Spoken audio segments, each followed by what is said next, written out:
Hello, hello, hello. We have Angel. Hello. We have Mr. Hey, there's all of us. There it is right there. Wow, that's exciting. That's really exciting. So, all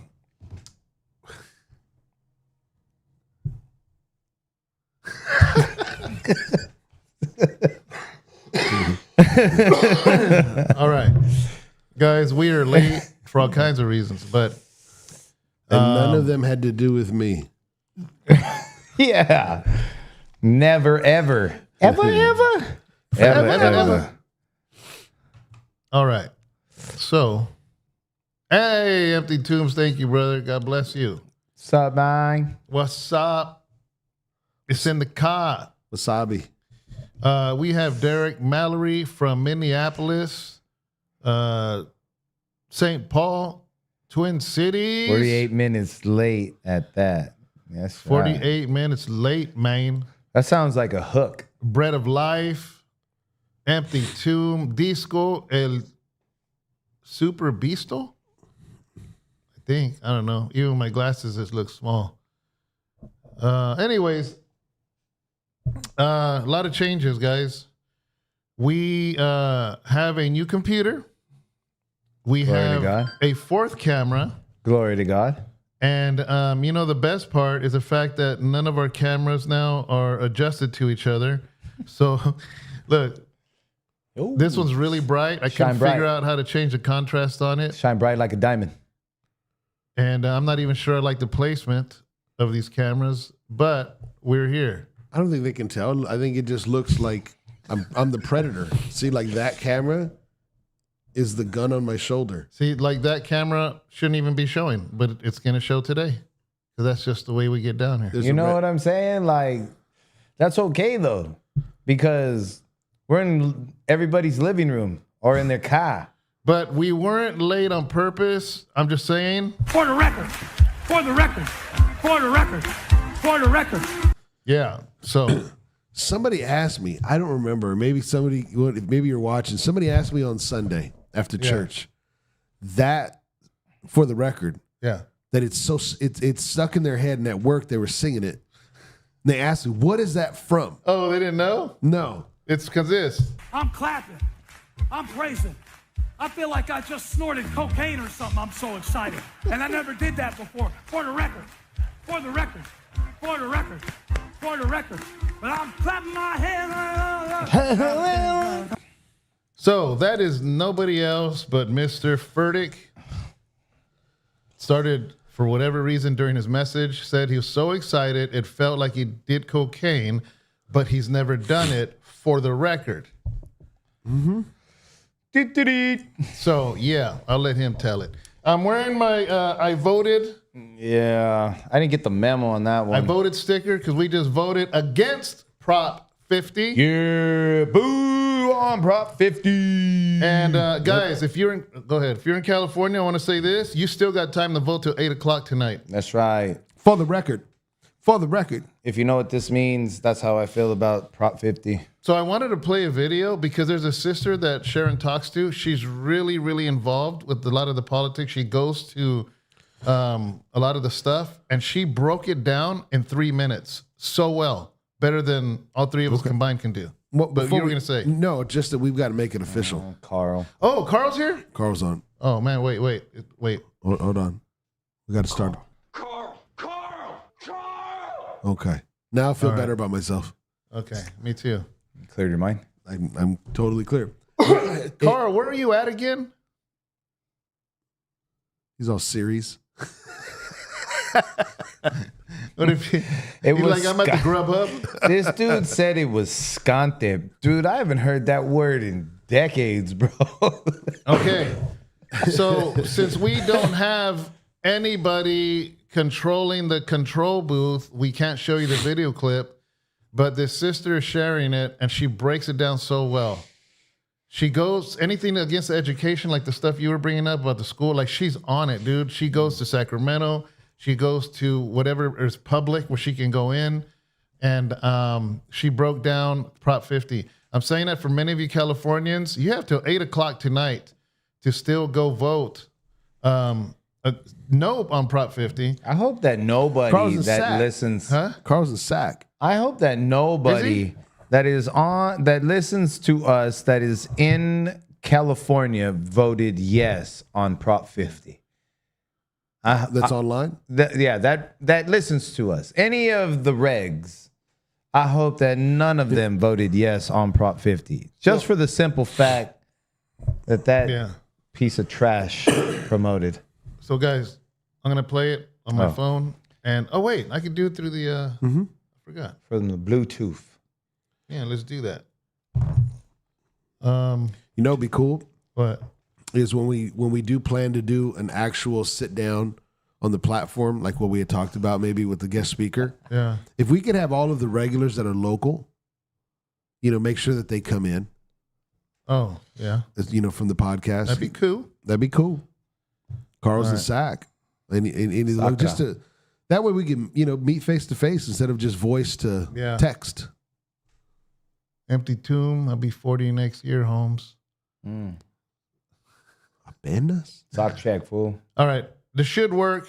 Let's play this. It's about 3 minutes, guys. If you have not yet, you can hear it on your headphones. If you have not yet voted, I hope this convinces you.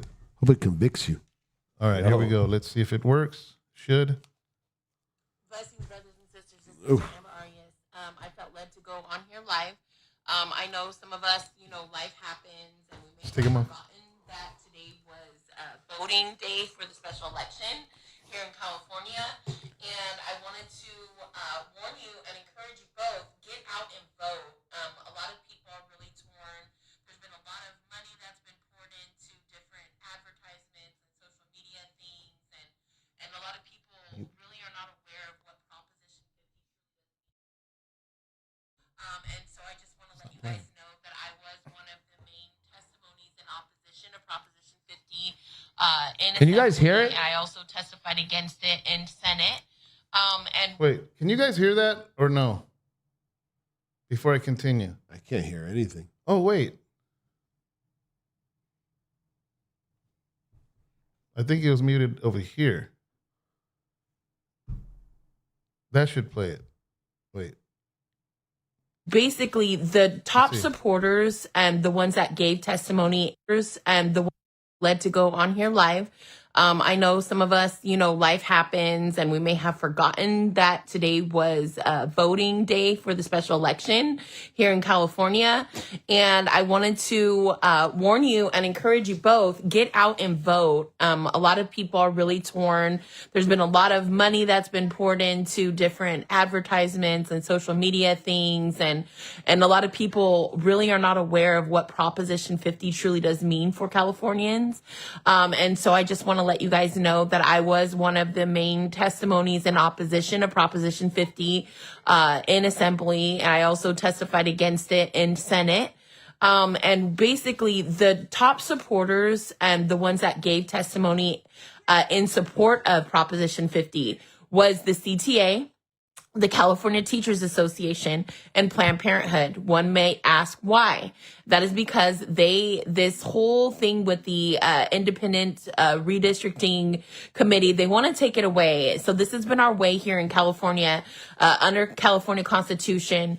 Every 10 years, the independent districting committee meets and establishes the district lines here in California. So what this would do is that these maps have already been drawn. They're not being transparent about these lines. And what these would do is that these would get rid of conservative Republican seats per district, congressional seats. And so they want absolute control. This is about complete control being given over to California, not its people, but the government, to draw those lines for us, and also strips us of many, many rights that we have now. But just the bottom line in regards to the Proposition 50 is they want more dead babies and they want more control over our kids' education. So please get out today and vote no on Proposition 50. This is not hearsay. I was there. I've discerned the spirits. I've talked with our legislators. I was there in these hearings.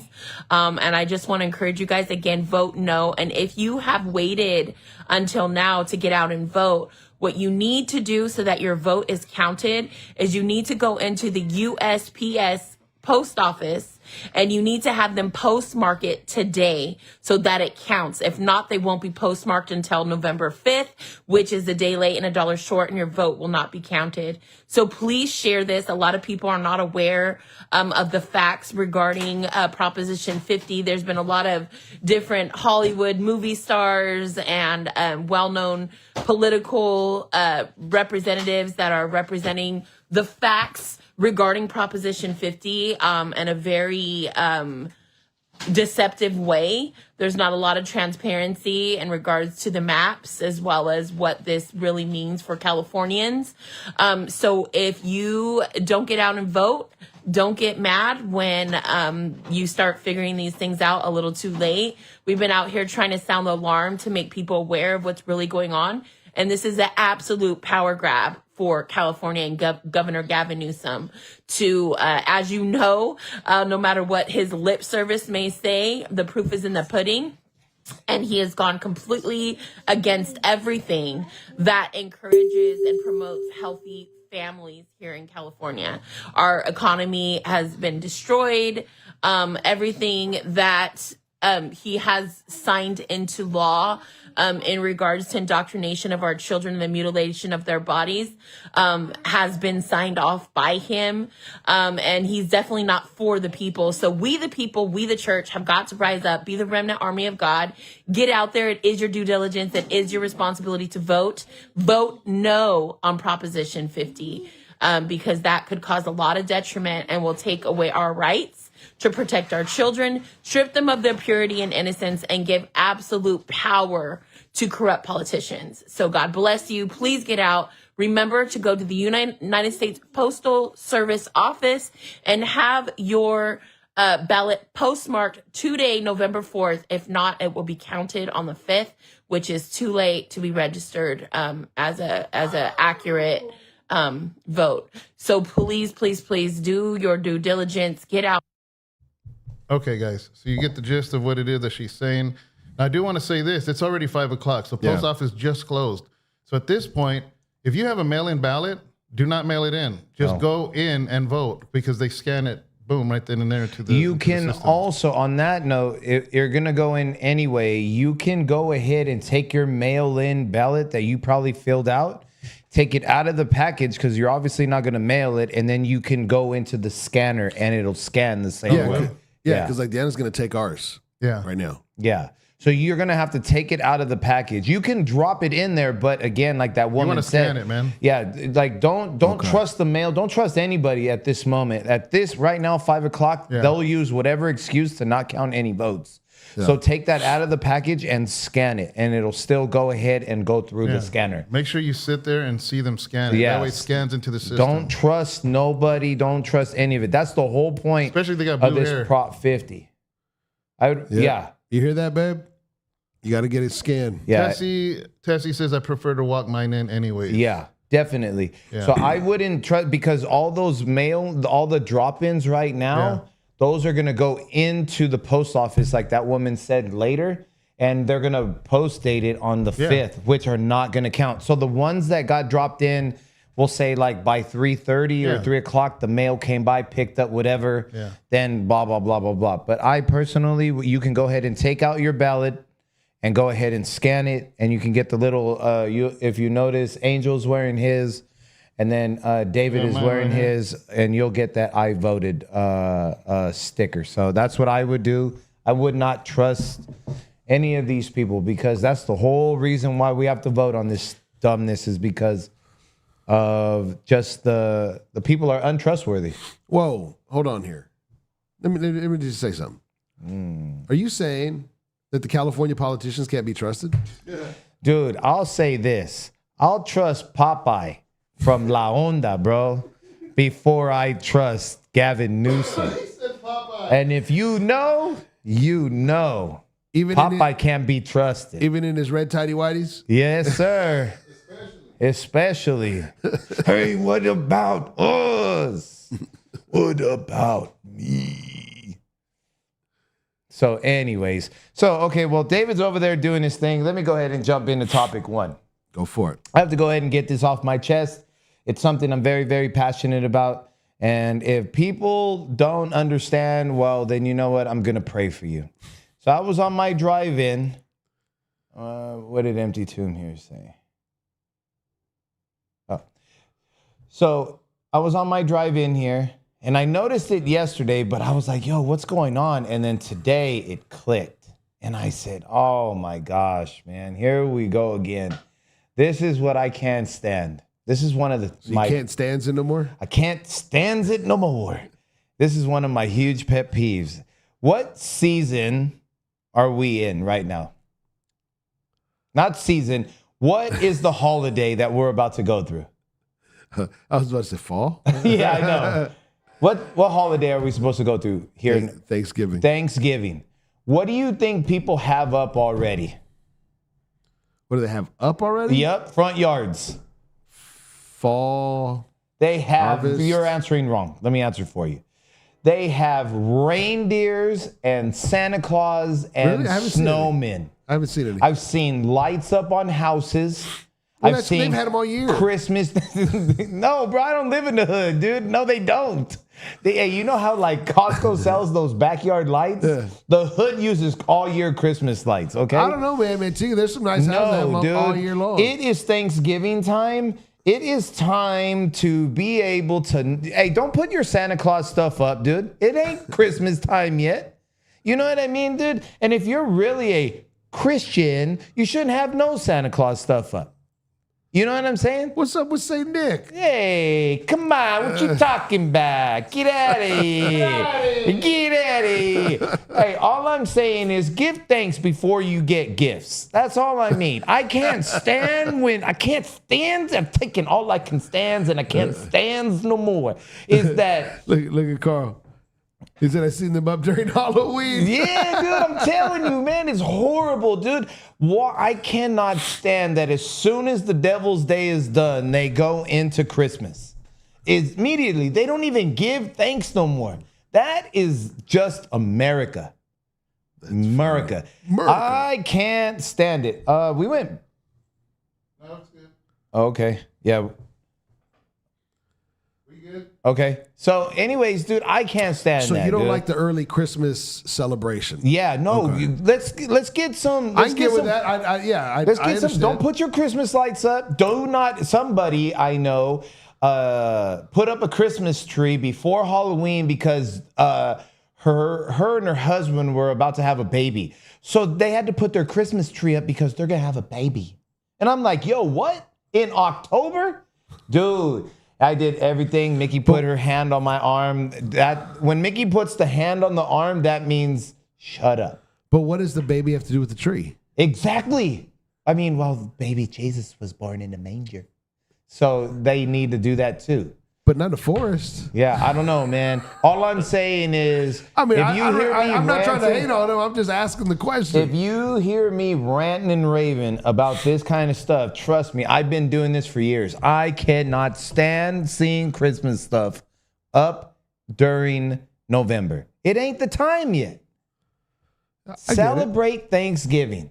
Stop being so selfish. I agree. You know, I don't like. My wife's a decorator. My wife loves. She's got her boxes of all the different seasons, of all the different stuff. But she's not going to put any. You know, it. The only holiday she doesn't do anything for, and it's not even a holiday, but Halloween. Oh, You know, it's not even a holiday. yeah, no. Hey, man, whatever. Just wait until that that time comes. It's just like Tessie said right here. At least wait until the day after Thanksgiving. That's what I'm saying. Like for her, she's gonna put up Christmas like the night of Thanksgiving or the next morning. Like when after everyone leaves, dinner's put away, everyone then she might start pulling stuff. that night. That'd be about the earliest. But that's when everybody left the house. House is cleaned. And she wants to get it, ahead of the game.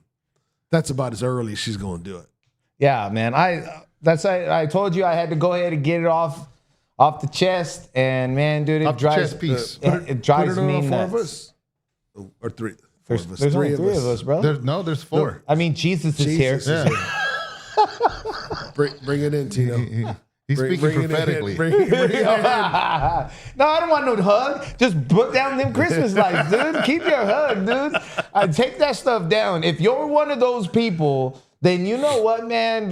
Yes, I'm not gonna say it, but there's a lot of stuff going in here that's really bad, and it's just like I'll be praying for you people. Empty Tomb says, "What do you think about observing feast days?" Man, I have a feast every day, brother. Is that what you mean? What do you I want to mean? feast after this episode. I'm hungry right now. Random question. If it's off topic, don't sweat it. Are you talking about, no, seriously, Like are you Jewish talking about feast the days? Jewish feast days? I'm not Jewish. So, I mean, yeah, there's that. But have you ever had lamb tacos? No. They're I've good. had Vidia. They're not called lamb tacos, but that's really what they are. Was it Sergi? What are they called? What scripture do you like the least? Me is anything when it says I can't eat pork. Those are my least verses. I love the Bible, man, but I'm just saying. I thought it was like no eating shellfish. The one I That don't too. like, the one I don't like the most is probably Be Still.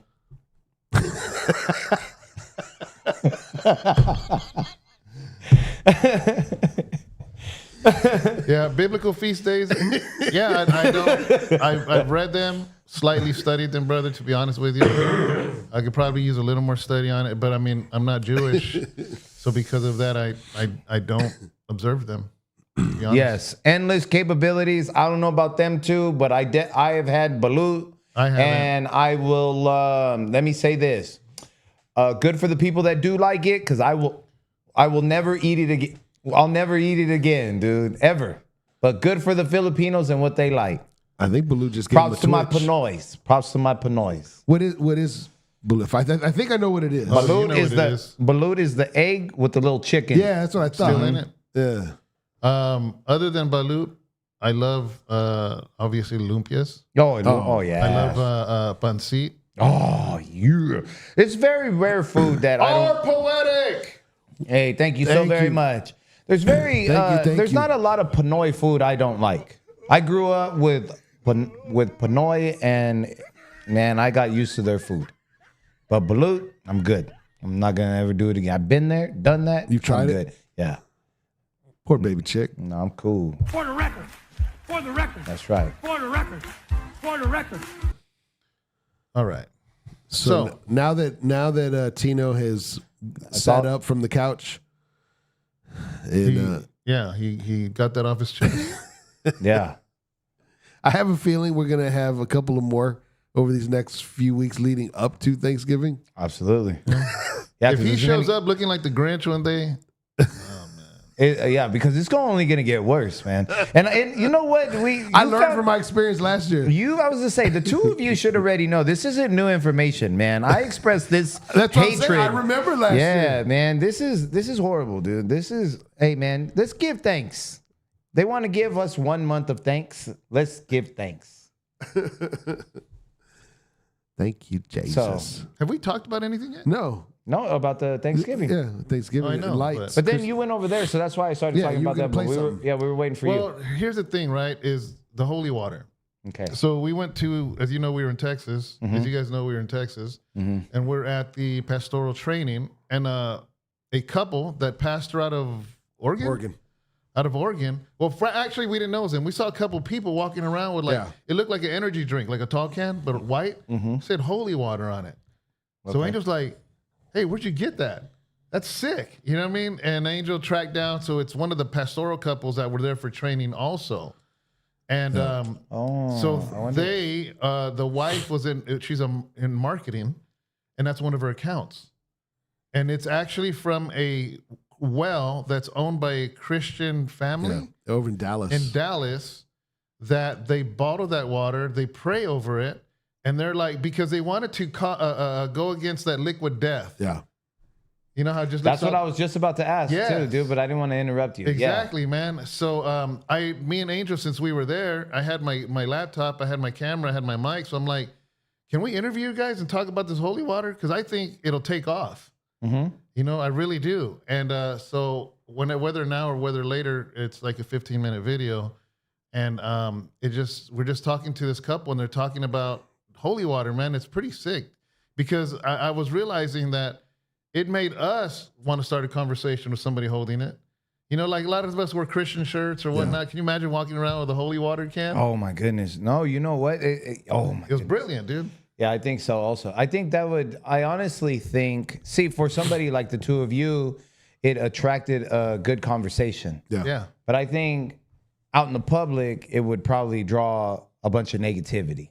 Maybe, but either way. Yeah. I personally don't care about none of that. I'm just saying, like, I think it's a great conversation starter. It is. I also think you're probably going to attract like-minded people. Oh, absolutely. In the middle of those moments, Absolutely. where it's like, hey, we're not alone. Yeah. I mean, it's sad that people think like that already, but hey, man, whatever. Yeah, I think it's pretty sick. I'm looking to see where that video There is this streamer comedian. Okay, he doesn't do stand up, at least I don't believe. He does all kinds of streaming. He goes by the name of Drewski. So Drewski is very famous in the stream world. So anyways, Drewski did a skit making fun of the Hebrew Israelites. Oh, I saw that. And so now that dude's catching a bunch of wrath from a bunch of Hebrew Israelites and black people. And it's just like, it's a joke, man. Like, he was pretty on point, though. Which is weird. So they can disrespect everybody that walks by them, but they can't. I've always said to people, man, you know what? You have a big mouth. You want to be disrespectful. That's fine. But don't get hurt when you get it back. You better be able to take it as good as you give it. You know what I'm saying? If you spit in somebody's face and you get a hot one right to the teeth and you miss some teeth now, whose fault was that? Yeah. It's the same thing as what they do. They want to yell in your face with the microphone, and then as soon as you start to speak, they want to like shut you up and disrespect you. Yeah. So, I mean, hey, it is what it's going to be. Yeah, exactly. Want me to just play it now? Get it over with? What is that? The holy water? You want to hold it till later? It's like 20 minutes. Is it? It's like 20-some minutes. No. I was like, dude, you're going to play a 20-minute video? Dude, it's awesome. Okay. I think you should release it At the end? separately. Yeah. You want to do it separately? Then it might get less views than these people. Well, maybe at the end. These people are awesome, especially Empty Tim. Yeah. He's awesome. He is. For the record. I'm just saying. For the record. For the record. For the record. Okay. They are the chosen people according to them. That's right. This video also shows, okay. And they can continue being the chosen ones. But yeah, no, I maybe we can close it out Yeah, we could close it out with it. that, and that way stick around. You'll enjoy the conversation.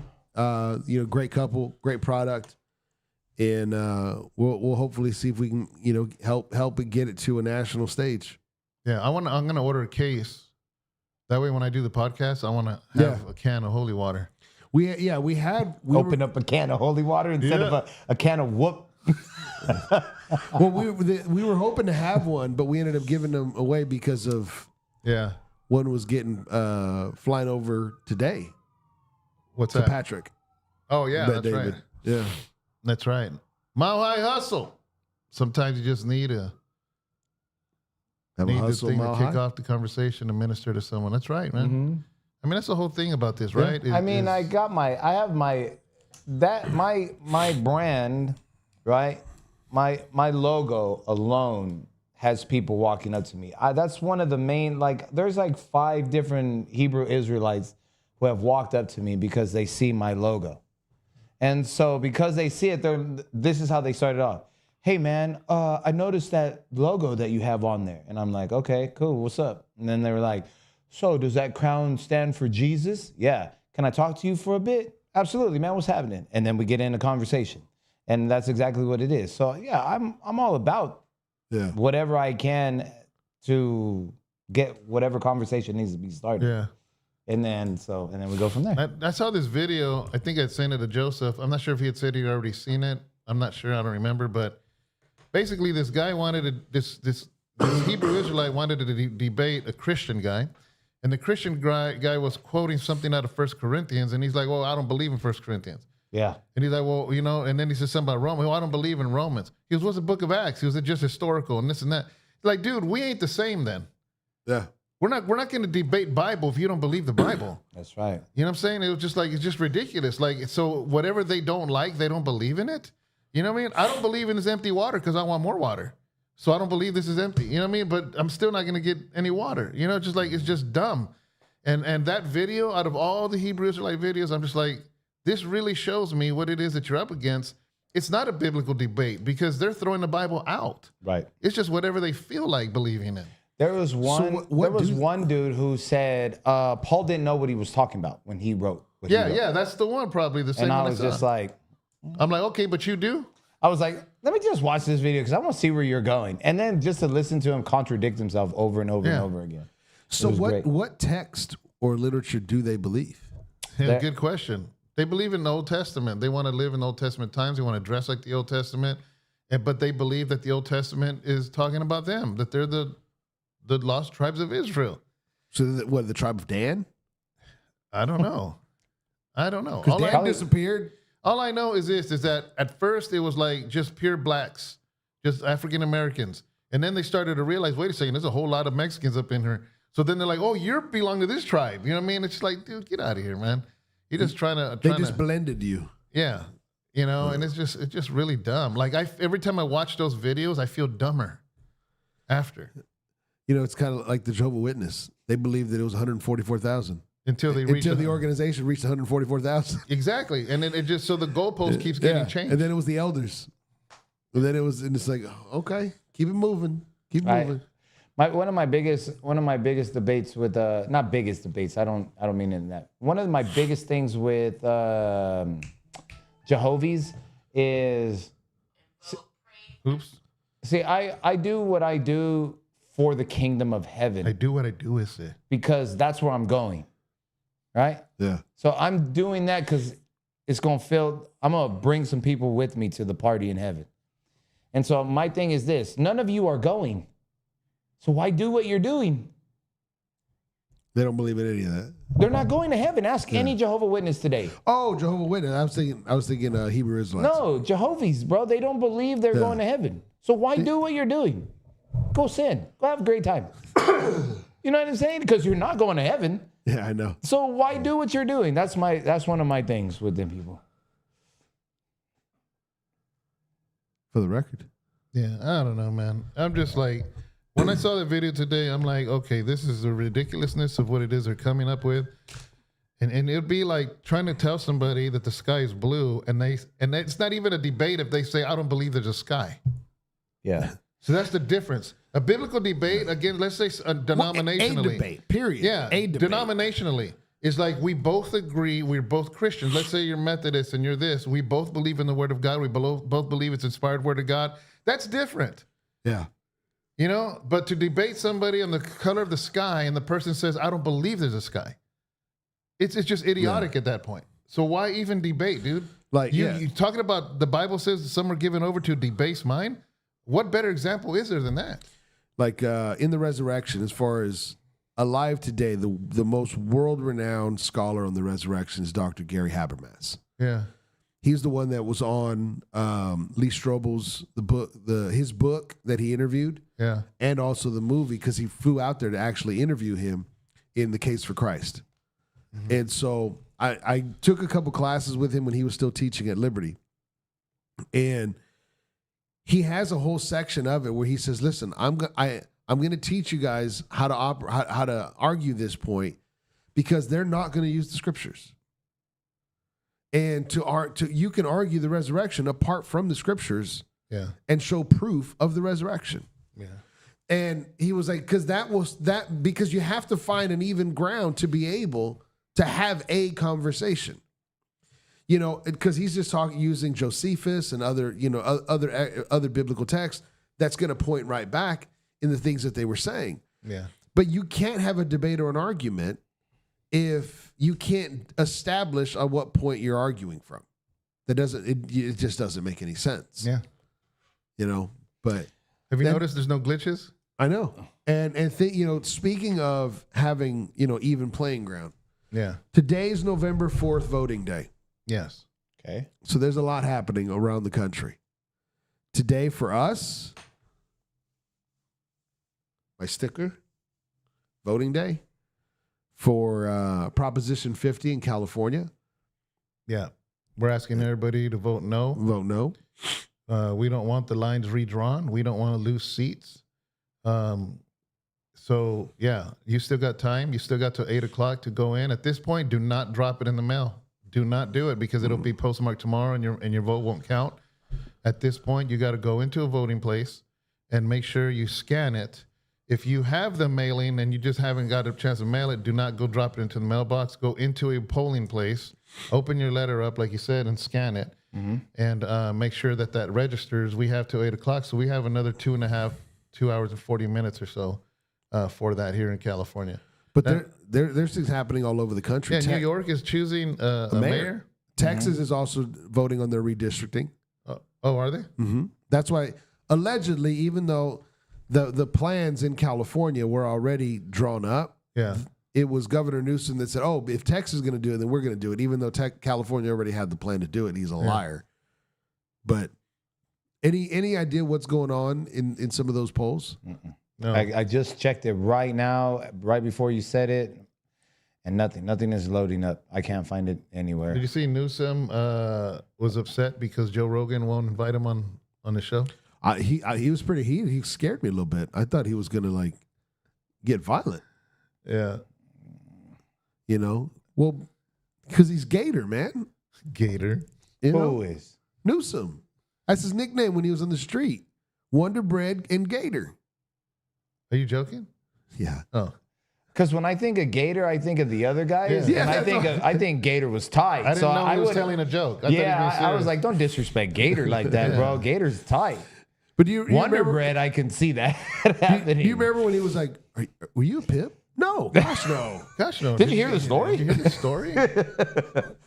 Yeah, I was like, yo, wait a minute, dude. I wasn't understanding. Mile High Hustle, Empty Tune Production, that's my point. They say that they live by the old law, can't have it both ways. He says, where's our sacrifice then?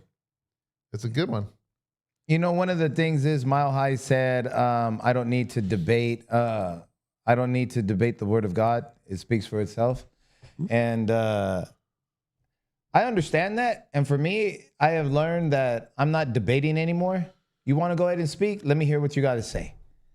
You know what I mean? And then I'll tell you what my word says, and then we'll go from there. I'm not trying to change your mind anymore. I can sit and talk with you. If we can have a conversation at a certain level, at a certain volume, cool. I mean, that's a conversation that I have with you. You know what I'm saying? And it's not like me and you agree with everything that each other say, Yeah. So I'm done with the debate. I'm not trying to win it, convince anybody. Carl, thank you. I'm trying to let people understand what it needs to be said. Here's for Carl. That was for you, Carl. Carl! Amen. That's a great one. Someone told one of the Hebrew said that the Roman centurion, was an Israelite. That the Roman centurion was an Israelite? I would have gave that dude like $5 and said, "Hey, bro, you probably all you had to do is just ask me for money. I would have gave you some money, bro." Dude, I want a Hebrew Israelite to hand me one of those corns so I can slap it out of his hand. Get that corn out of my face. Well, since I know our poetic's on here, one time he was in Stockton. He was getting off of a shift. Now, I wasn't there. I wish I was there, but he told me the story.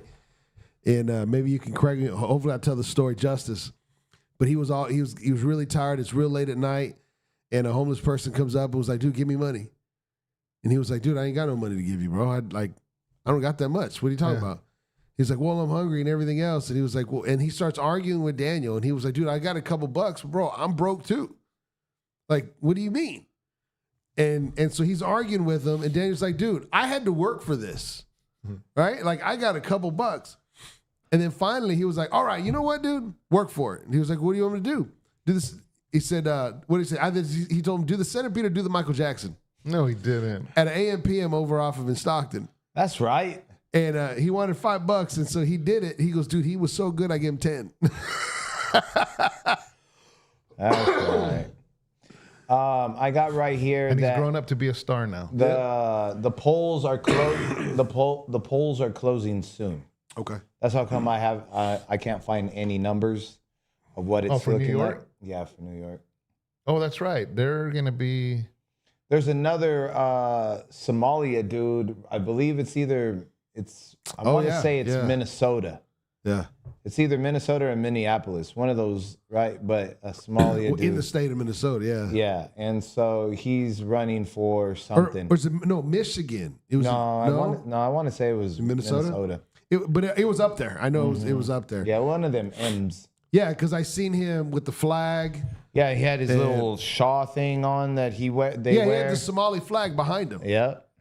And it's like, dude, what in the world are you doing, man? It wasn't even the American flag behind him. It was. I didn't see one American flag there. Nope. And this is what they're voting for. I don't know who said it, but they were saying that they would rather cater to the threats of the Muslims than to the people of the United States. They're cowarding to these Muslims. Yeah. And that's exactly what it is. They're afraid of these dudes. Somehow, some way, they got either blackmail or they're threatening their families. Because that's what they do. That's terrorism, right? Yeah. That's the whole terrorism. And that's what they're doing. They're coming in, and now they're going to start this Mundummy. He's just getting it. And they've been saying it for many, many years. Mm-hmm. But now with the internet, we're able to see all. And now they're laughing in even more in everybody's face. And it's just going to become legal terrorism. Yeah. And that's exactly what they're going for. And it's like people like me, people like all of us, we're haters. We hate people because of the land of the free. I'm sorry, dude. Your religion doesn't belong here. This is America, and you can take your religion, and that's all I gotta say about that. So yeah, it's crazy, man. Just because I would have. Apparently, it's been there longer than I realized. Yeah. Because it's ingrained now in those areas of the country. Just the Muslim community, in those areas. But, when I look around here, I'll go to shopping centers now that were normal. I don't say they're abnormal now, but the demographics are changing very, very fast. Here, in California, in Arizona, And yes, I'm sorry. But yeah, it is different. I've got some friends and coworkers or business owners that I deal with that are Muslim, that are Middle Eastern. Many of them, I was on the phone with several of them today. They're good people. That they're not. They work hard. They do everything. All the stuff they're supposed to do. That's not It's not the point. I have a question. When, like, for instance, you say they're good people. So my question is this. Would an Islamic extremist consider them bad Muslims then? Mm-hmm. No, I know. Huh. Yeah. Mm-hmm. They consider them compromised, right? If we like them, they don't. Yeah. That's how that goes. Because they're beheading Muslims too in Nigeria. Absolutely. Because the threat has to be on them. Because they're like, why are you living here with them and not killing the Christians? So you know what? You got to go too. You got to go because that means they're compromised. Yeah. I had a contract years ago, and we were doing some work in the Tracy location over off of Larch and Coral Hollow. And so a couple of the lead elders, I had to sit with the main. Oh, that one over there on Larch. And so I got to meet with the head person, and I don't remember his name. Really nice guy. And then him and some of the elders came, and they gave me a tour. Mm-hmm. So I was able to walk through the whole building. I was able to. They were walking me through the families. They fed me. Really, really kind people. I went to his house. Yeah. Because they're a very close knit community, and so that was the experience I had. But at the same time, and they knew I was a Christian. Yeah. Because we would have conversations, and so that was the experience I had, and I think you're right. Because on the flip side, those are the kind of Muslims that somebody who is an extremist is not going to have grace upon. Yeah. So my thing is this then. Let's take what you just said. Pastor Thomas was here, and I asked him, I said, what about the peaceful Muslims? And he says, there's no such thing. Mm-hmm. That's way contrasted different from a lot of our experience here in the United States with Muslims, because some will, oh, no, they're cool, this and that. He says, there's no such thing. He says their theology is built on violence. Mm-hmm. And do you remember him saying that? Yeah, we were all here. We were walking out. I mean, it's in the Quran itself, bro. Yeah. It's in the Quran. You But know? but I think there's different, because there's different sects of thought. Yeah. You know, so, and I get it, because where he's from, that's exactly what he sees. Yeah. You know, I'm not going to stop and correct him and say, brother, but No, yeah. you know, it's what you see in your, you know, where you're at. Out here, maybe it's what they call watered down Islam. You know, we were doing a park event in Sacramento. It was like West Sacramento. It was a couple years ago. And it was a Muslim man and his wife and his kids, and we were giving out food, and we were just praying for people, you know, and different things. And he let me pray for him. He was sick, and his wife was sick. And then afterwards, as we were talking and having a conversation afterwards, he said, Pastor, can you please pray for my kids? Mm-hmm. You know, how would they receive that? He's according to him, he said he was an elder within the community, the Muslim community in their temple. You know, I don't know if they would have received him or not, but at what point? Yeah. You know, and so, but like, you know, I know it's like, well, their teachings is violent. Well, but it's also, to me, it's kind of like those that believe in the gifts, those that don't believe in the gifts. Then there's Jehovah's Witness, and then there's all these other. Yeah, I just like, you know, obviously, like the KKK, when they were in power, or when they were whatever, I don't know if they were ever in power, but when they were at their peak, they considered themselves Christians. But Christianity wasn't like, oh, those are the real Christians and we're the watered down ones. No, dude, they were nuts. You know, because the fact of everything that they were doing was going very against what it is that Christ taught. Yeah. So I guess the Muslim extremists, are they the KKK or are they the norm? Yeah.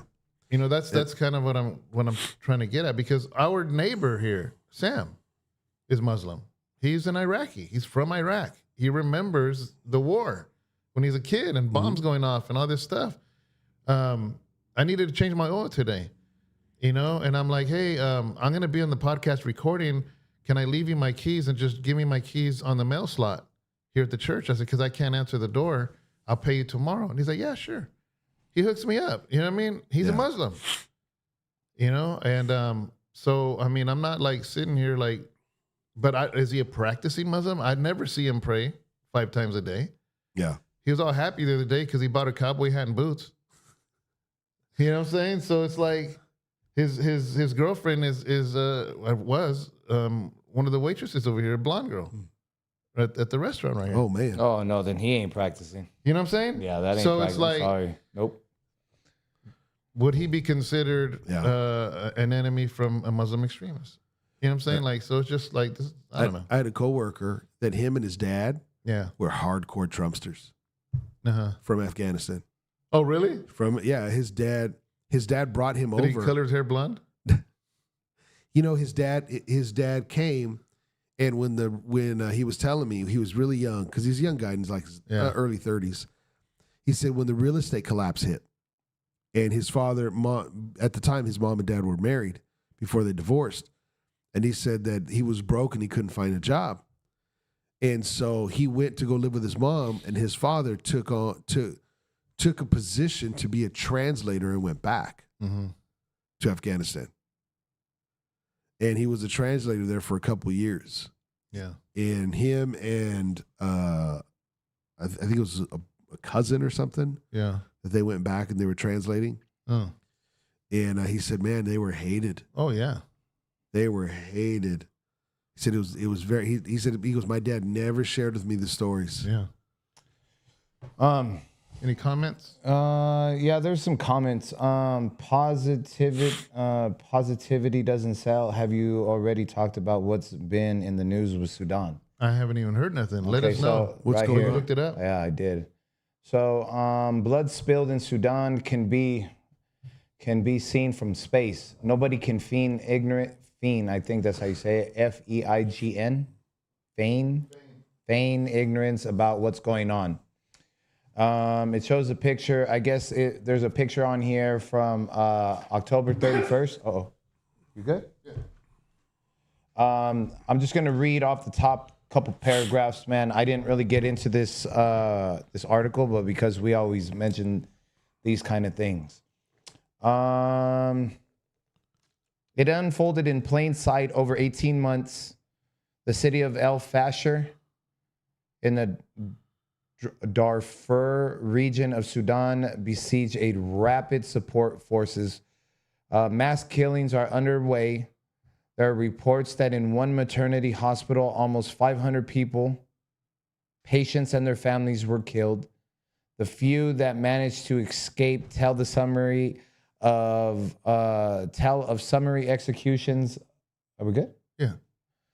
Of civilians. The RSF has embarked on killing spree of civilians so severe that images of blood saturating the ground have been picked up by satellite. Oh, wow. The speed and the intensity of the killings in the immediate aftermath of the fall of El Fasher has already been compared by war monitors to the first 24 hours of Rwandan genocide. Is that how you say that? Rwanda? Or Rwandan. Yeah. This is the accumulation of a campaign that had walled in the population of the city, hundreds of thousands of people, and reduced it to starvation. Those who attempted to flee risked death and rape, and those that remained were bombed and surviving on nothing more than animal feed. And it goes on from there. Yeah. So what is the cause of it? It doesn't say what the cause. Oh, I didn't know if I missed it. No. Yeah, me too. I was waiting for it. See, like, there was no cause. They're just saying that there's a killing spree going on. Oh. That's going on. And 500 people were in a maternity hospital. The patients and the family were killed. And that the blood is so, there's such a bad killing spree going on. It looks like smoke, right? That smoke looking thing right there, that's all blood. That's blood? That's blood. I thought it was smoke. No. Oh, wow. So that's what's going on. They're saying that's how bad it is that a satellite picked up the blood going on. It doesn't say anything about the Christians. It doesn't say any of that. It's not saying why they're doing it. It just says that there's a killing spree going on. But what else would it be? A tribal. Yeah, obviously it has to do with territory.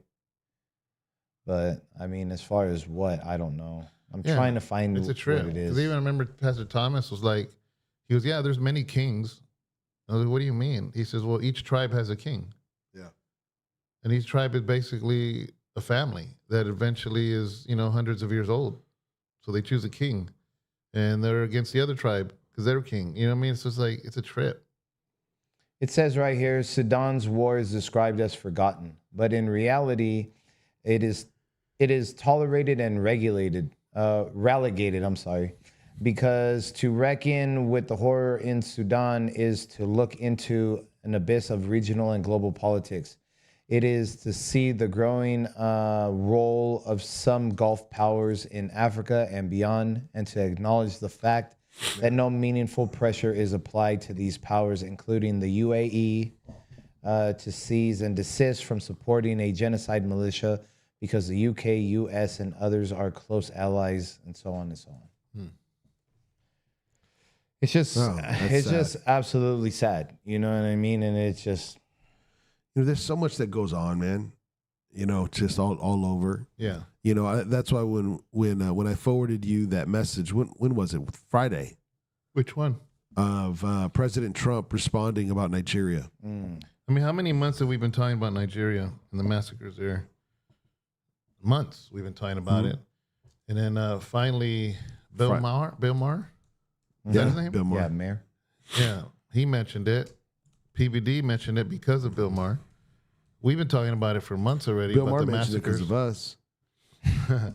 That's right. And the sad part about it is that Bill Maher's not even a Christian. He kind of mocks Christianity, and he straight up called it out. He's like, "Why are you Christians not talking about this?"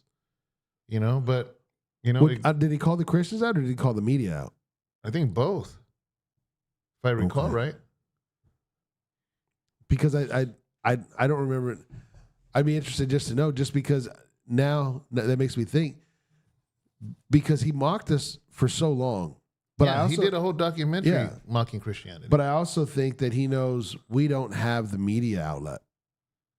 Yeah, I don't know. You know, but either way, I know the Christian community, you know, with the media outlet that the Christian community does have, was very appreciative of someone of his or a platform.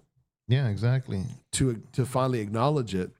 So Trump did, when was this? On Friday? Mm-hmm. Mm-hmm. And his original post. Yeah, his original post, in case some of you didn't read it, he said, Christianity is facing an existential threat in Nigeria. Thousands of Christians are being killed. Radical Islamists are responsible for this mass slaughter. I am hereby making Nigeria a country of particular concern, but that is the least of it. When Christians or any such group is slaughtered, like is happening in Nigeria, something must be done. I'm asking Congressman Riley Moore, together with Chairman Tom Cole and the House Appropriations Committee, to immediately look into this matter and report back to me. The United States cannot stand by while such atrocities are happening in Nigeria and numerous other countries. We stand ready, willing, and able to save our great Christian population around the world. Donald J. Trump, President of the United States of America. So that was the first time he openly acknowledged what's happening in Nigeria. And like it says, immediately he's calling the committee to look into the matter and report back to me. Do you have a second tweet? I believe so. 2 days later. Well, hold on, just before you read that, because we do have somebody that's working in the cabinet, and so within the cabinet, they heard our podcast, according to Joseph. I'm sorry. Say that all over again. My bad. According to Joseph, because Joseph's in the cabinet. What happened? He says, I believe he saw it here too. Oh, so, you know, but I mean, in all honesty, we were probably the only ones that I know of that were even talking about it. Yeah. Months. I'm talking months and months and months and months ago. And then, so now the second tweet comes out like 2 days later or something? Yeah. Guns a-blazing. President Trump warns Nigeria the U.S. may enter guns a-blazing if they continue to allow the killing of Christians by Islamic terrorists. I am hereby instructing our Department of War to prepare for possible action. If we attack, it will be fast, vicious, and sweet, just like the terrorist thugs attack our cherished Christians, Trump said. What happened between those 48 hours that made him release that? I don't know, but he sounds heated on the second one. Yeah. Defense Secretary Pete Hegseth responded to the post writing, quote, "Yes, sir," unquote. Trump on Sunday again vowed in his plane to take action in Nigeria. They're killing record numbers of Christians in Nigeria, and they have other countries very bad as well. You know that. That part of the world, very bad. They're killing the Christians and killing them in very large numbers. We're not going to allow that to happen. End quote, President Trump.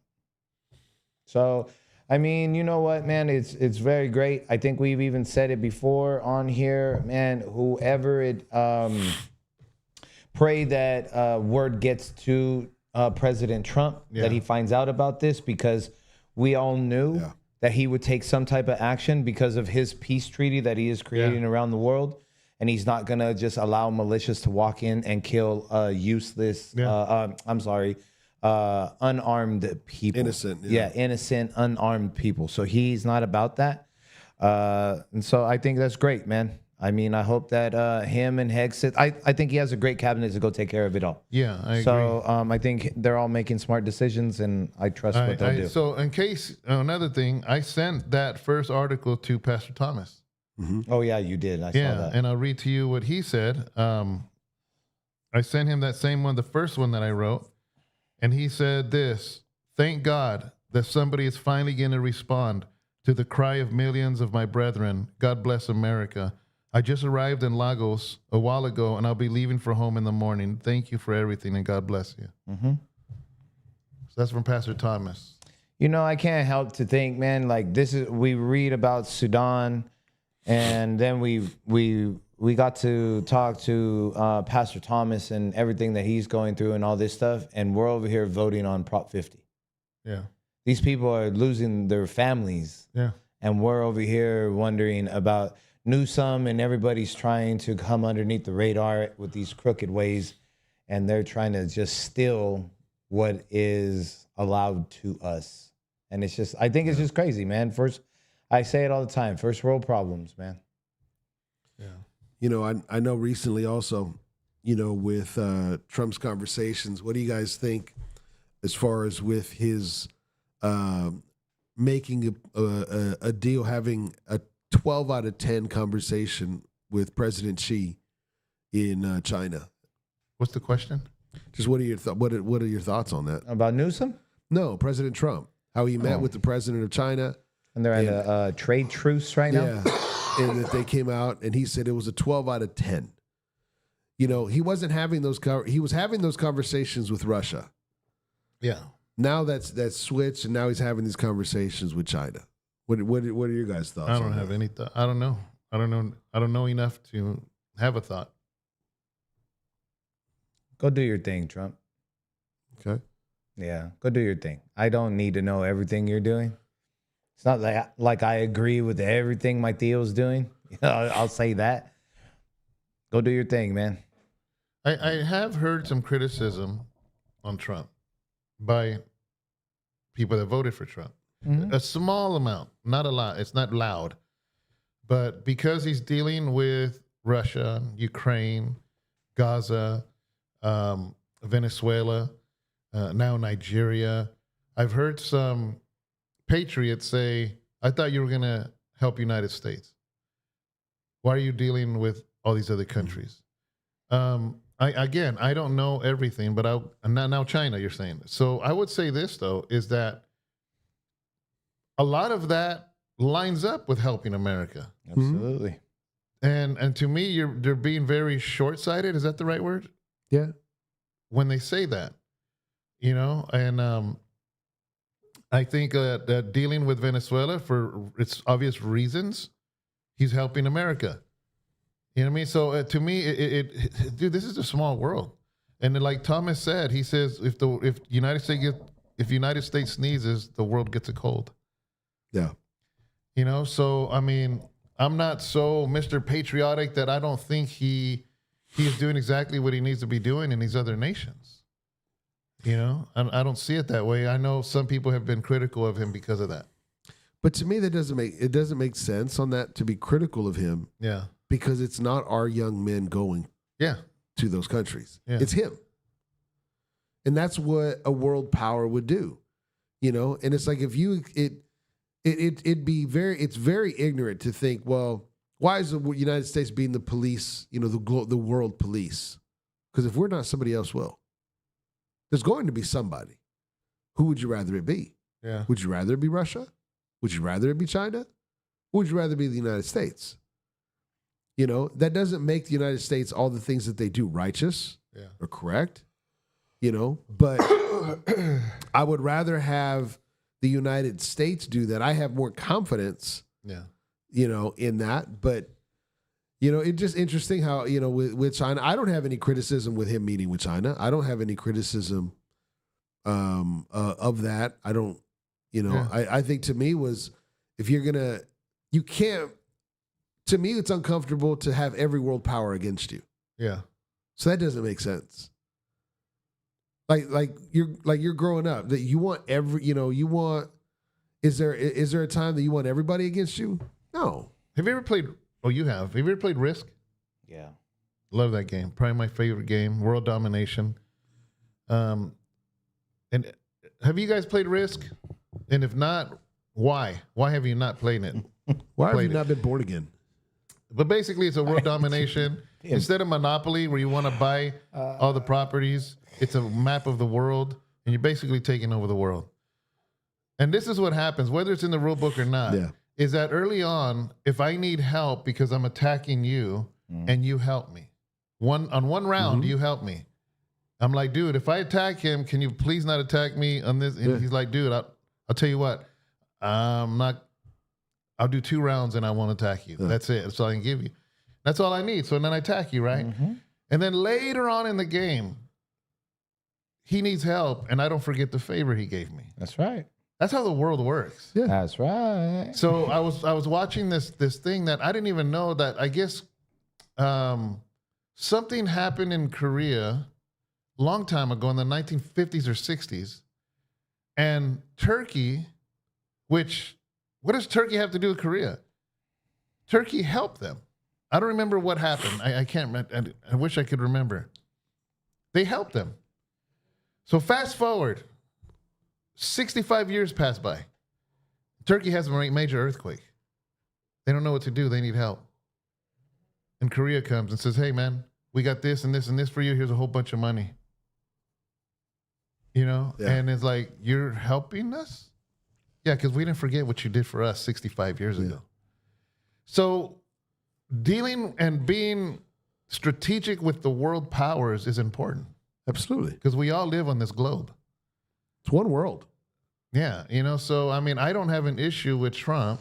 I say all that to say this. I don't have an issue, nor do I think he ain't paying attention to the United States if he's doing whatever he's doing with other countries. Yeah, because if that he's playing risk. If that minimizes He really is. the risk of, no pun intended, but the risk of our kids going to war for no reason, for dumb stuff, Yeah. I'm good with that. I'm good with diplomacy in that. That's right. So it's an hour and 15 minutes right now, right? Hour and 10 minutes, whatever.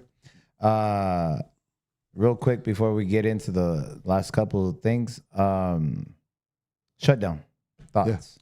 Yeah. Oh, yeah. What are your thoughts on the shutdown? Oh, snap. Oh, snap. Put the camera on me. Like this. Oh, snap. That's right. Snappers. Yeah, this is a sensitive one for a lot of people, man. You know, but here's my thing. Regardless of how upset somebody is or is not, all my issue is this: is make sure you blame the right people. Exactly. That are that's all I'm saying. Be upset if you are really truly. There's no food in your fridge and this and that, whatever. Just know that you're mad at the wrong group of people. That's all I'm saying. Or just make sure you're mad at the right people. Yeah, because the fact is, this is weird to me, is that people don't understand this simple thing, is that we have a government that has balance. Because you have Congress, you have oh my God, before I brought it up. Executive, judicial, yes, and executive, judicial, and legislative. They all, neither of them overpower the other. That's how our government keeps checks and balances. Neither is more powerful than the other. So that stops dictators from happening. Or kings. Or kings. There will never be a king here in the United States because of that. There's 3 branches, each one hold equal weight and equal power. So when you're saying and blaming Trump for there not being no snap, you're blaming the wrong branch. He has nothing to do with it. You know, and that's what's frustrating to me. It's like, I get it if you're upset, if you truly live off of it and you truly need help and you have kids and that's not right. That's not cool. I mean, okay, I get it. But be angry at the right thing. That's all I'm saying. Mm-hmm. I mean, it's very, very clear that, what's his face, man? I just brain farted on the dude who's leading this. Schumer, right? Mm-hmm. It's very plain and clear that it was funny because at one time, Caroline broke it down and was saying about there's 53 Republicans. We need a total of 60 votes. So 7 Democrats is what we need. And the people, and she points like out to the reporters saying you're mad at 53 people when 7 people are the reason why it's shut down. That's who you're mad at. That the 53, because we should give in to what they want. And it's the insurance, it's the health care, it's the illegal immigrants, it's blah, blah. It's all of that stuff. Yeah. Everything that they're, it's all of the things. Kennedy, what's his name? Who? The The funny guy? the funny one. Man, I always forget that He's a dude's senator, name. right? Yes. Yeah. He's funny. And he was saying about Kennedy. the things that they pulled out that they want to put back in. You know, they want the $1.25 trillion or something. Yeah. And blah, blah, blah, blah, blah. But it's so funny because just like she said, you're mad at the 53. Well, now they need 4 more. So what is that? They have 56. 56. So far they've gotten 3 Democrats to cross over. And then you have the Walmart Obama. You have the Walmart Obama over there just running his mouth, not sure what to say, but he's over there, dude, trying to back up Schumer. Oh, sombrero? Yeah, dude.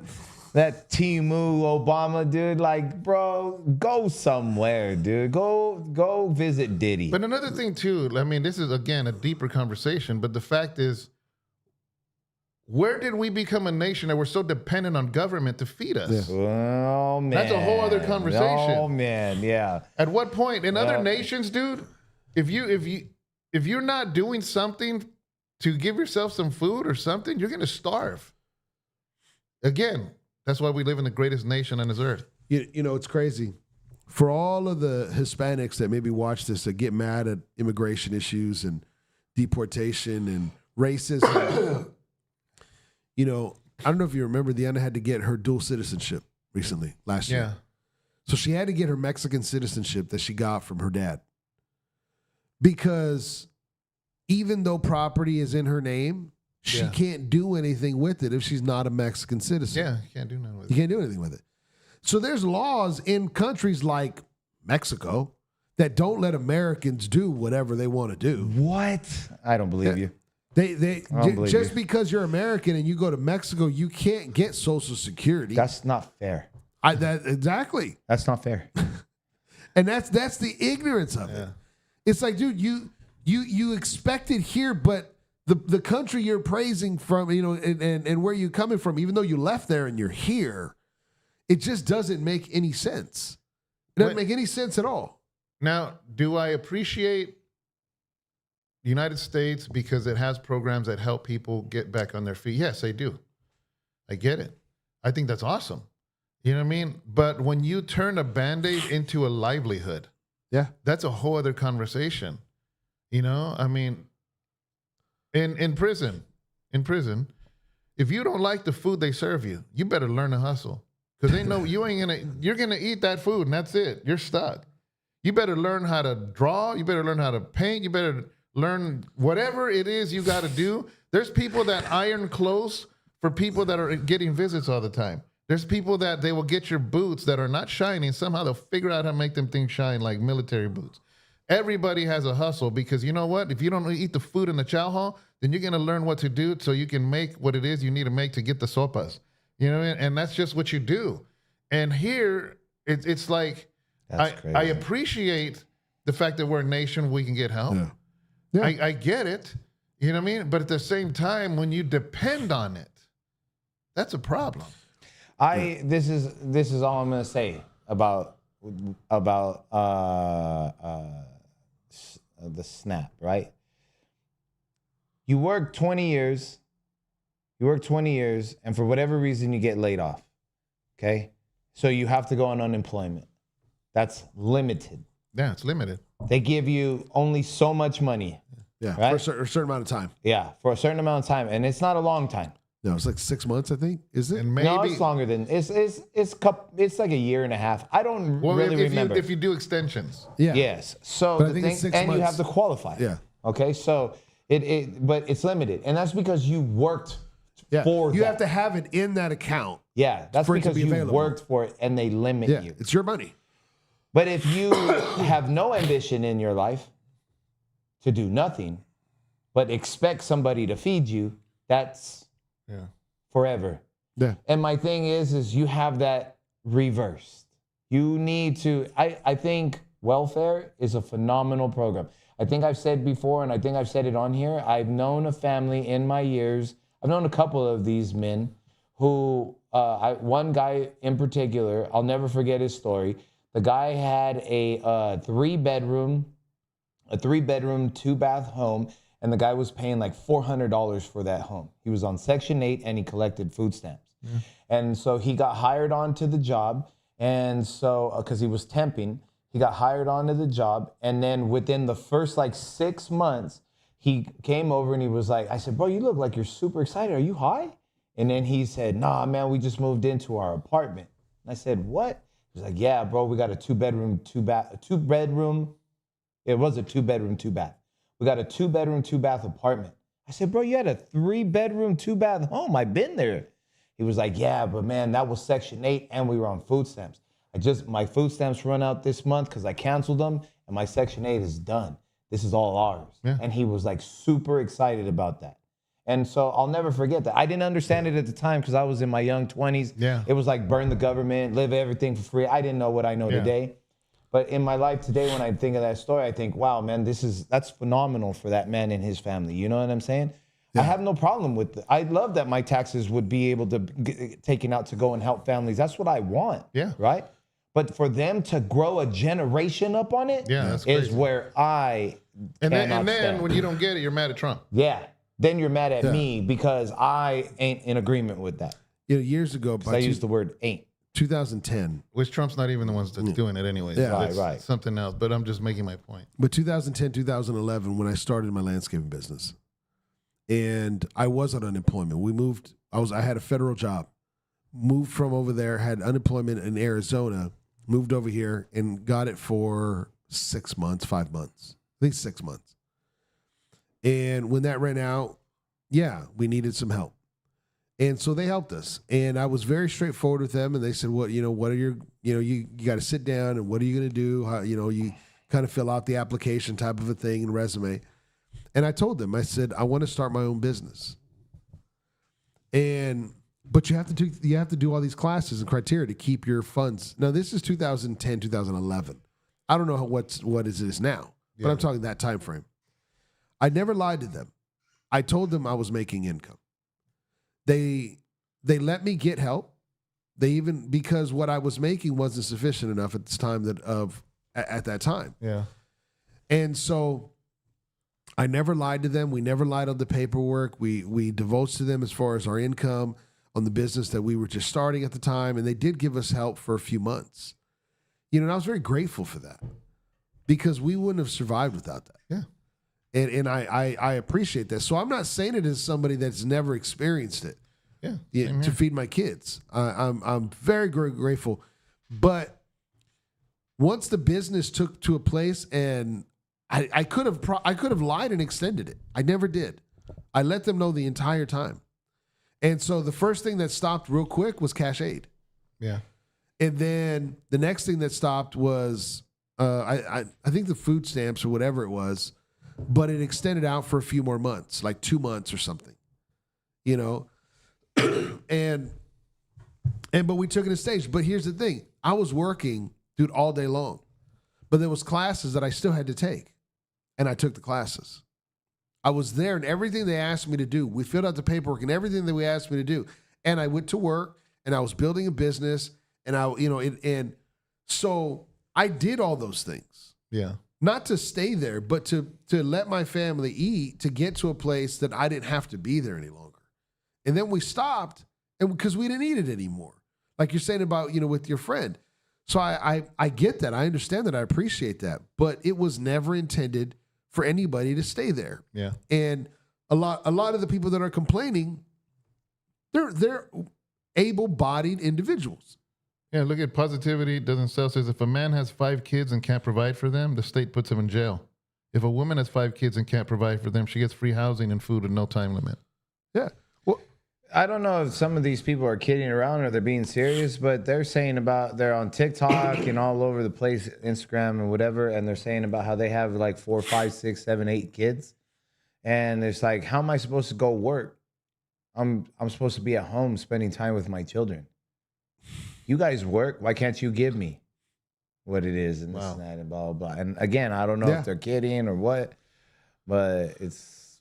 Yeah. Even the Goodwill here in Modesto, when we went over there after, it was on a Saturday, And so we're there just looking around. Just, sometimes you find some nice stuff. Yeah.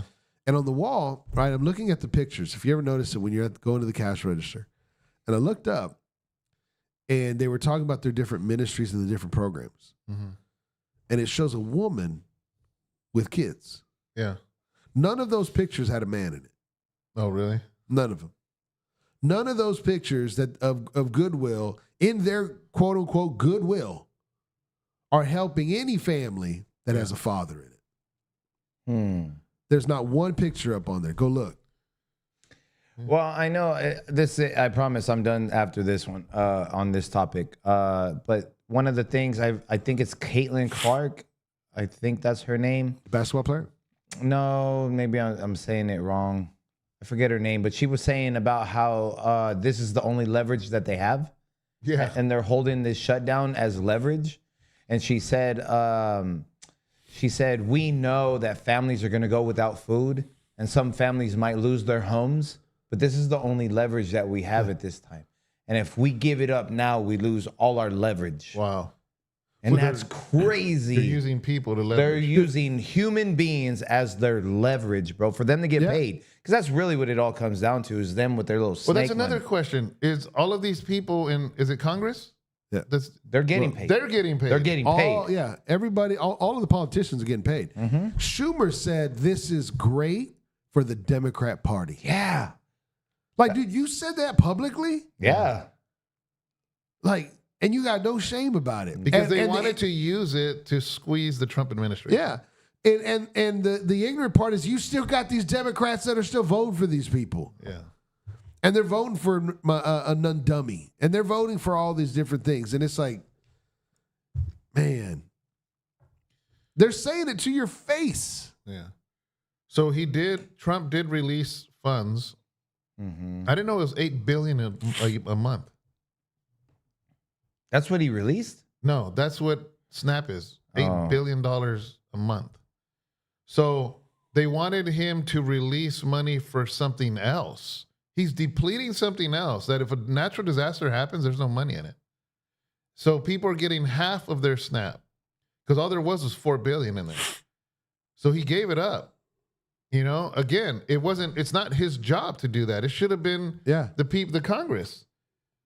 It's not him. It's not him saying, let me open the government. So he released money that belonged to something else. But if something else happens here in this country, I don't know what's going to happen. So he released it. So people are going to get half their SNAP. No SNAP. That's crazy. So that's what I read this morning. That's what I woke up to, at least. And then that was it. We got what? About 10 minutes left?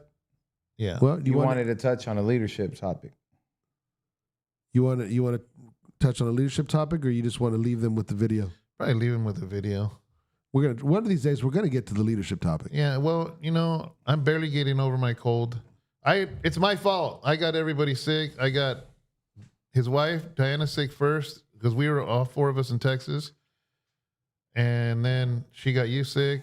Sharon is sick. Is Sharon here? No, she's sick. Oh, man. So I'm not trying to think of a leadership topic right now. Perseverance. Let's talk about perseverance. Okay. But I do have a video I want to show you guys about holy water. It's a video that me and Angel did with the couple. In case you don't know what I'm talking about, you came in late. You'll see it. I'm hoping it plays. But we'll just end it with that and not jump back on. Yeah. We'll just let it play out. Let it play out. Let them know how long it is, so in case they don't know. Yeah, I think it's 23 minutes. Yeah.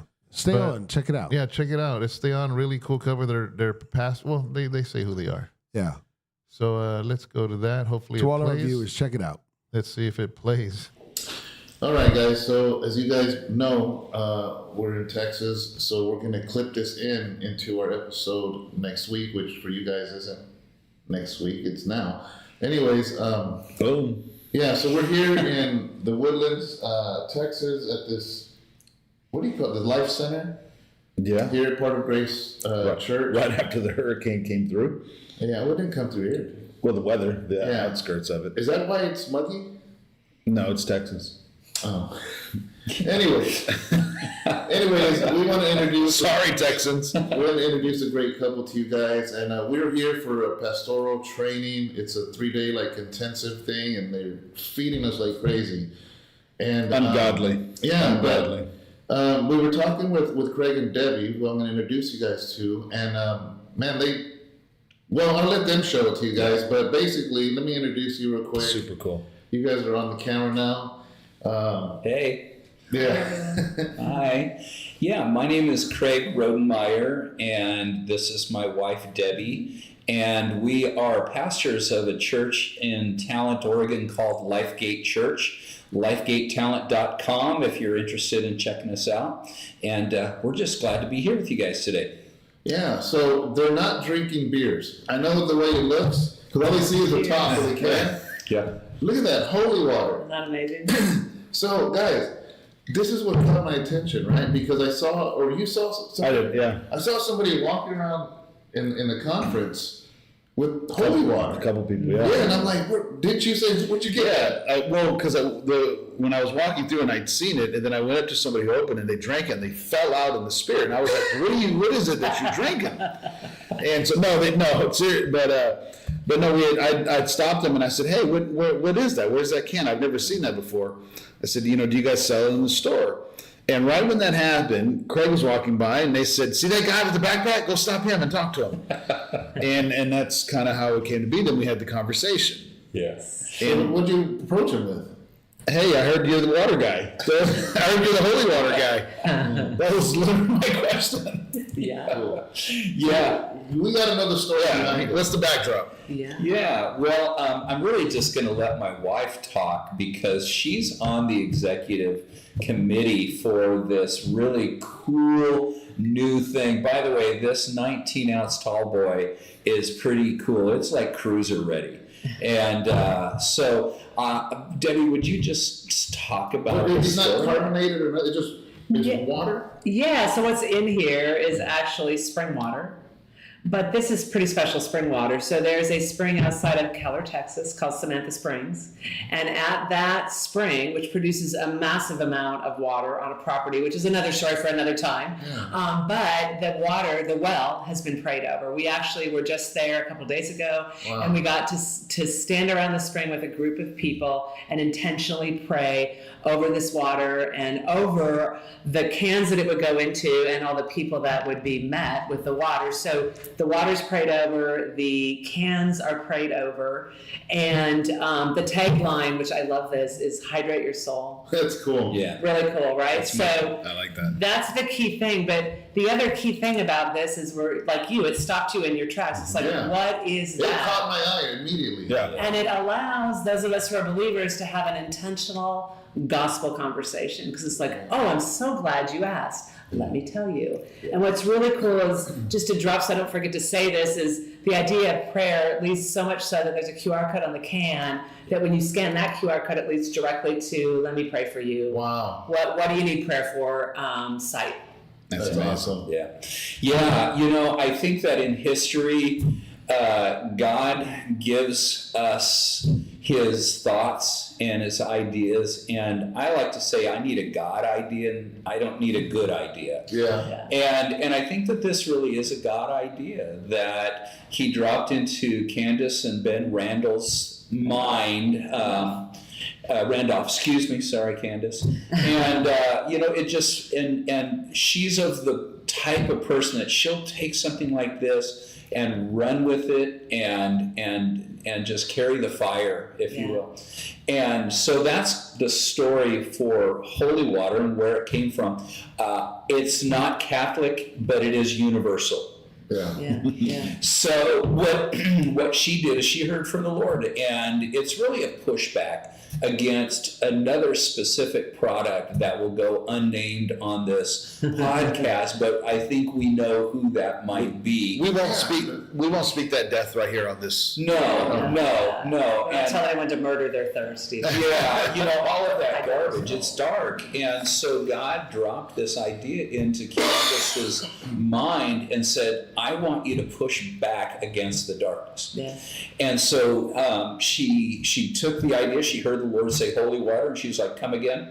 And this is really not a sacramental thing. It's not anything like that. But what it is, it's an opportunity to start a new conversation in the culture, and not only share the reason why we have this hope in Jesus Christ, but also to answer the question that people have on their minds, even not knowing that they have the question as to, is there truth?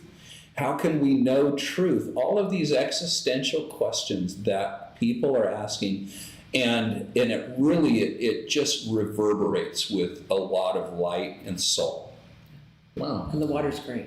Yeah, well, for me, like, I remember what I thought first. I'll give my first thoughts was, what an amazing piece of conversation, because, I mean, yeah, there's Christian t-shirts, Christian hats, and things like that. But, yeah, like, for instance, all our young adults, they walk into church with energy drinks, and that's the long can, the tall cans, Yeah. and instantly, so I started, as soon as I saw that, I realized the counter of that is I noticed a lot of the hardcore coffee drinks or energy drinks, for some reason, they tend to go very dark. Like kind of evil pictures or demonic pictures or things like that. Yeah. And I never thought of it until the moment I saw that. It's like a Rolodex in my head. And I'm like, what an amazing concept, holy water, It was just so cool. It was so cool. Yeah, I think it is pretty clever. And years ago, I had a pastor mentor who would say, clear over clever. And I still believe that's true. But to your point, Pastor David, this is it's an icon that people automatically are going to recognize in the culture.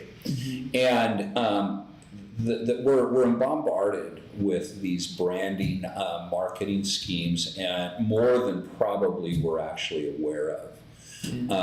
But nevertheless, and you see this can, and you go, man, that just starts to open up some different thoughts. But with some of these other products, again, the product that shall remain unnamed, they're very clever in using these icons in culture, but it's a death cult. It's so dark, and it is 100% demonic in its nature. And even when people are buying these, either wittingly or unwittingly, they are leaguing with Satan. Yeah. And I don't mean to sound like a Pentecostal preacher, but the fact is that Paul, the apostle, says we are aware of the devil's schemes. Yeah. And so this is a conversation starter that is really actually quite refreshing, because the water is quite good. Yeah, literally. Yeah. No pun intended. Yeah. Well, I was going to say too, it's interesting how many times when you start thinking about water, how many times water. Yeah. We could start pulling scripture. Yeah, the passage on the can is John 4:14. But how many times water appears in scripture?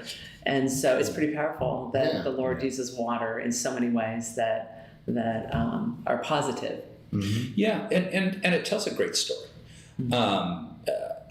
Everything is a narrative. We have our stories. The product has its story. Even the logo on the can has a great story about the gentleman who owns the spring, and how he had a daughter who he lost to an illness, died.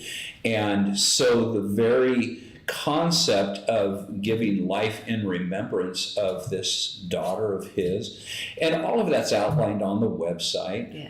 And so it's really all about the story, and how can we change the conversation from dark to light. Yeah, amen. It's awesome. So did you say the website earlier, or is it the QR code? No, the QR code leads to prayer, and it's holywaterdrink.com. holywaterdrink.com. So guys, if you want to get some of this water, how can somebody get some? They can buy it on the site, and right now it's in a few places, really focused around the DFW area, because that's close to where the spring is. But watch for it coming soon. But anybody can order it online. Yes, yeah. And if somebody has a business, that they'd like to bring it into, Yeah. they could reach out to you to get the information from us, but we have a way to purchase it wholesale that isn't on the website. And you can link in there, but I can give it to you easier. Yeah. If you have a business you want to. You tell us where, and we will get it to you. Yeah. Awesome. Yeah. Awesome. Well, guys, I appreciate you guys taking a few minutes to talk about holy water. And again, you are pastors of Lifegate Church in Talent, Oregon. You guys are close to the California border? We are, yeah. We are just about 25 miles north of the Oregon-California border. And we love Jesus, we love the Bible, and we love people. We're a church of hope. And we want to help in a way that helps.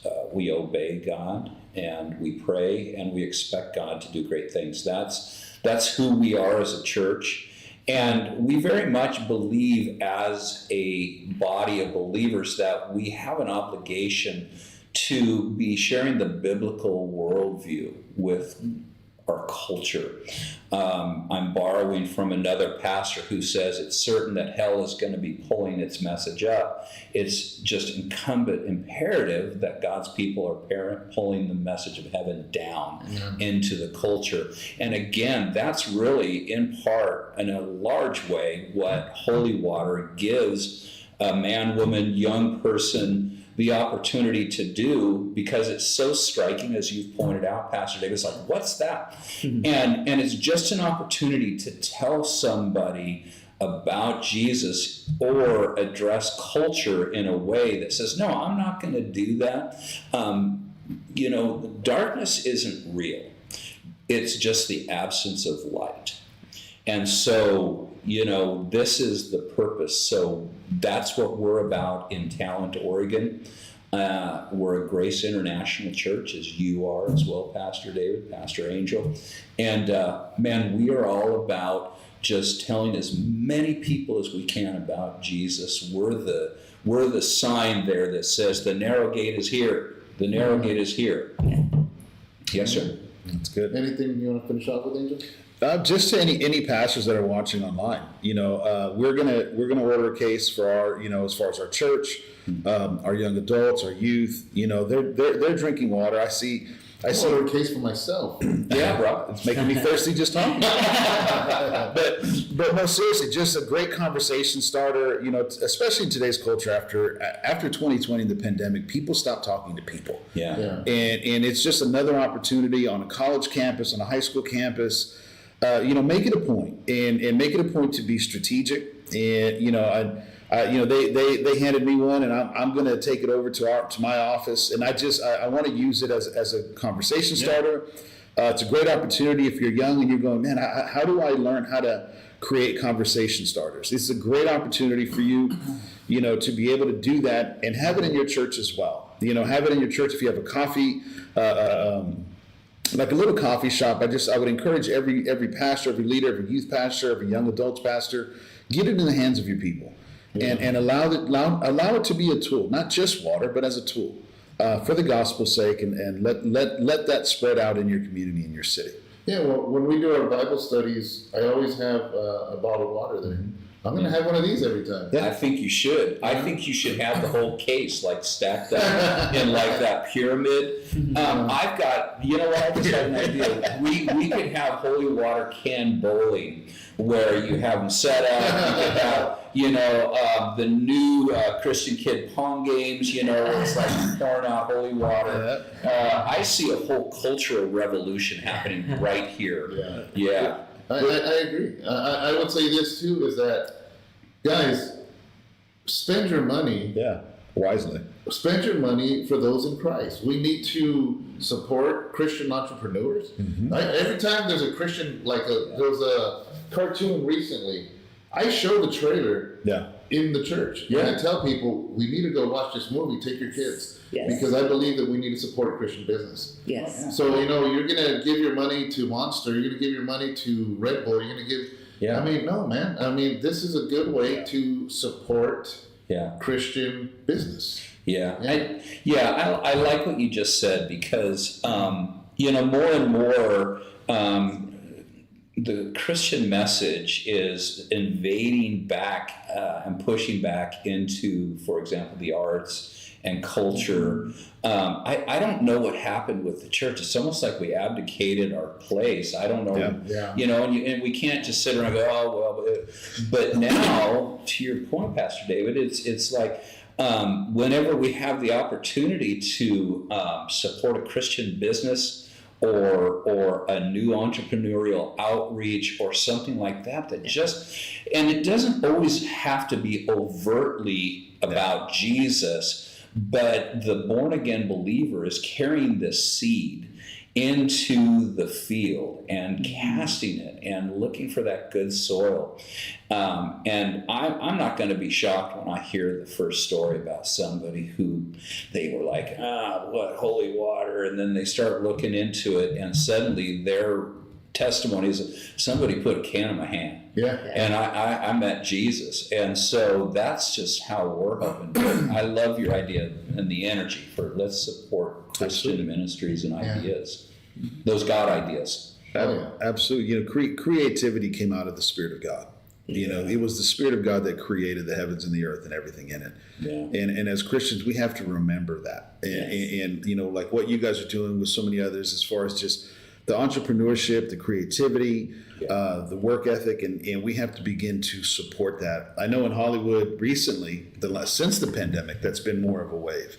Yeah. And I love that. And we need to redeem back some of these things because we've just allowed it to get too out of hand. Yeah. You know, and now it's our opportunity, and let's redeem it back and let's use it to start a new wave. You know, conversation, culture, everything. And you guys said, you know, they prayed over the bottles, they prayed over the water.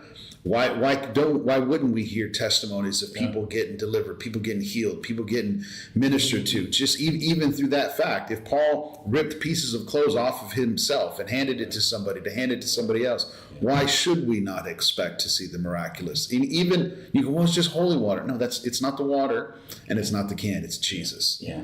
The side of the can says, by opening this can and drinking the water inside, you're inviting the blessing into your body. Amen. That's good. Amen. That's good. Well, and the Bible also says, you know, the Spirit of the Lord is roaming to and fro across the earth, looking for willing participants. Yeah. And something else I would say to anybody who's watching this podcast, and I could just let Debbie tell the story a little bit about the power of saying yes. Why don't you tell them real quick about how this even came into your world?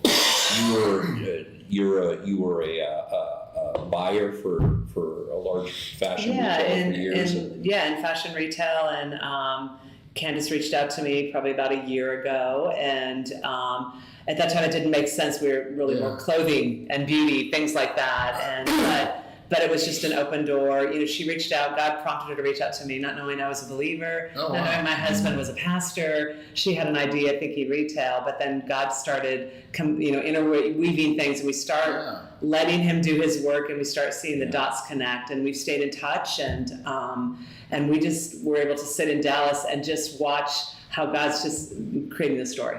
We're not exactly sure, nor is she, how it's supposed to play out. And so it's sitting back I should say this sitting back, but taking action, but letting God move that map as we proceed forward. Beautiful. So following her lead, which is really just to let the Lord dictate what it's supposed to be, and not worry that the grocery store shelves are kind of owned by some very large names out there. And it's like, well, okay, but this is the David versus Goliath kind of story. And it's God's will that this is supposed to be in cans and hands. Ultimately, stores care what's selling. That's what it comes down to. You got it. That's right. Yeah. Yes. Target learned that, right? Yeah. So did Bud Light and so many others. Mm-hmm. Well, you know, I know that we'll have made it when we see empty holy water cans laying around trash bins and people collecting to turn in. I'm going to put a fist bump up for that one. On college campuses, them squishing that can on their head. The football team. It is recycled aluminum. So The redneck instead of, dude, hold my beer. It's like, dude, hold my holy water. So I have one last question. Maybe you have an answer to it, maybe you don't. is in the future, are we looking at merchandise, hats, shirts with that? I thought that would be cool, maybe. Some cool merch.